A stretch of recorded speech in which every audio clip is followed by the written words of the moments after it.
बांग्लादेश की सियासत इस वक्त बेहद नाजुक मोड़ पर खड़ी है। चुनाव से ठीक पहले एक तरफ छात्र नेता शरीफ उस्मान हादी की हत्या ने देश को झकझोर दिया, तो दूसरी तरफ 17 साल बाद बांग्लादेश लौटे बीएनपी के कार्यवाहक अध्यक्ष तारिक रहमान ने सियासी हलकों में हलचल तेज कर दी है। ढाका विश्वविद्यालय परिसर में शनिवार को जब तारिक रहमान भारी सुरक्षा के बीच पहुंचे तो सबसे पहले उन्होंने मारे गए छात्र नेता हादी की कब्र पर फातिहा पढ़ी। यही हादी जिसकी गोली मारकर हत्या ने फरवरी में होने वाले चुनाव से पहले देश का राजनीतिक तापमान और बढ़ा दिया है। हादी को 12 दिसंबर को चुनाव प्रचार के दौरान सिर में गोली मारी गई थी। बाद में सिंगापुर में इलाज के दौरान उसकी मौत हो गई। हादी जुलाई 2024 के उस आंदोलन का बड़ा चेहरा था जिसके बाद शेख हसीना की सरकार सत्ता से बाहर हुई। हादी की कब्र पर श्रद्धांजलि देकर तारिक रहमान ने साफ संकेत दिया कि वह मौजूदा संघर्ष और युवाओं की नाराजगी को अनदेखा नहीं करने वाले। हादी की कब्र के बाद तारिक रहमान बांग्लादेश के राष्ट्रीय कवि काजी नजरुल इस्लाम की मजार पर पहुंचे। नजरुल, जो विद्रोह, समानता और धर्मनिरपेक्षता की आवाज माने जाते हैं। तारिक रहमान का यह प्रतीकात्मक कदम सिर्फ श्रद्धांजलि नहीं था, बल्कि एक सियासी संदेश भी था। वह इतिहास, आधुनिकता और सेक्युलर मूल्यों को एक साथ जोड़ने की कोशिश कर रहे हैं। ढाका विश्वविद्यालय के पूरे इलाके में आरएबी, बीजीबी और पुलिस की कड़ी तैनाती रही। सड़कें बंद रहीं, हर कदम पर सुरक्षा का कड़ा पहरा था। बीएनपी महासचिव मिर्जा फखरुल इस्लाम आलमगीर हर वक्त उनके साथ मौजूद रहे। 17 साल बाद लंदन से लौटे तारिक रहमान ने बांग्लादेश पहुंचते ही बांग्लादेश पहले का नारा दिया। उन्होंने कहा कि यह देश हर धर्म के लोगों का है, मुसलमान, हिंदू, बौद्ध, ईसाई और अन्य सभी समुदायों का।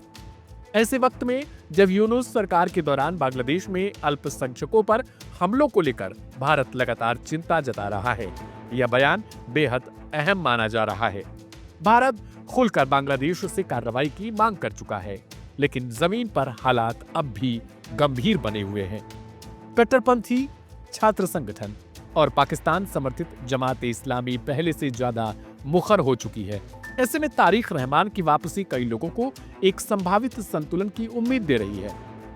भारत के लिए यह वापसी इसलिए भी अहम है क्योंकि अब तक भारत के रिश्ते शेख हसीना और उनकी पार्टी आवामी लीग के साथ ही मजबूत रहे हैं।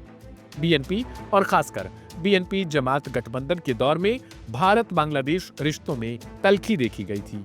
यही वजह है कि तारिक रहमान की हर बात, हर चुप्पी और हर बयान पर भारत की पैनी नजर बनी है।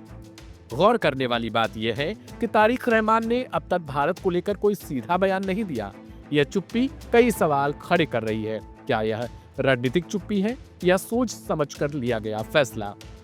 यूनूस सरकार के दौरान भारत और बांग्लादेश के रिश्ते जिस तरह बिगड़े हैं, उसमें तारिक रहमान की वापसी पहली नजर में एक उम्मीद की किरण जरूर लगती है, खासकर तब जब उन्होंने सेक्युलरिज्म और सभी धर्मों के सम्मान की बात की है। लेकिन सवाल ये भी है, क्या ये बातें जमीन पर भी असर डालेंगी या सिर्फ चुनावी बयान बनकर रह जाएंगी? बांग्लादेश में 12 फरवरी को चुनाव है और शुरुआती रुझानों में बीएनपी सबसे आगे मानी जा रही है। अगर बीएनपी सत्ता में लौटती है तभी तारिक रहमान की सोच का असली असर देखने को मिलेगा। भारत बांग्लादेश रिश्तों के लिहाज से आने वाला वक्त बेहद अहम है। गंगा जल बंटवारे का समझौता अगले साल खत्म होने वाला है। ऐसे संवेदनशील मुद्दों पर अगर तारिक रहमान सत्ता में आते हैं तो उनका रुख क्या होगा, यह नई दिल्ली के लिए बड़ा सवाल है। इसके अलावा शेख हसीना का फिलहाल भारत में रहना भी रिश्तों को लेकर एक संवेदनशील बिंदु बना हुआ है। क्या उनकी मौजूदगी भविष्य में दोनों देशों के रिश्तों में बाधा बनेगी या यह सिर्फ अस्थायी राजनीतिक स्थिति है? यह भी देखना बाकी है। फिलहाल बांग्लादेश में माहौल गर्म है, तनाव जमीन पर साफ दिख रहा है, लेकिन हादी की कब्र से शुरू हुआ तारिक रहमान का यह सियासी संदेश, नजरुल की विरासत और सेक्युलरिज्म की बात, इन सब ने यह संकेत जरूर दिया है कि बांग्लादेश की राजनीति एक बार फिर नई दिशा की तलाश में है। यह दिशा भारत बांग्लादेश रिश्तों को सुधारेगी या उलझाएगी, इसका फैसला आने वाले चुनाव और उसके बाद बनने वाली सरकार ही तय करेगी।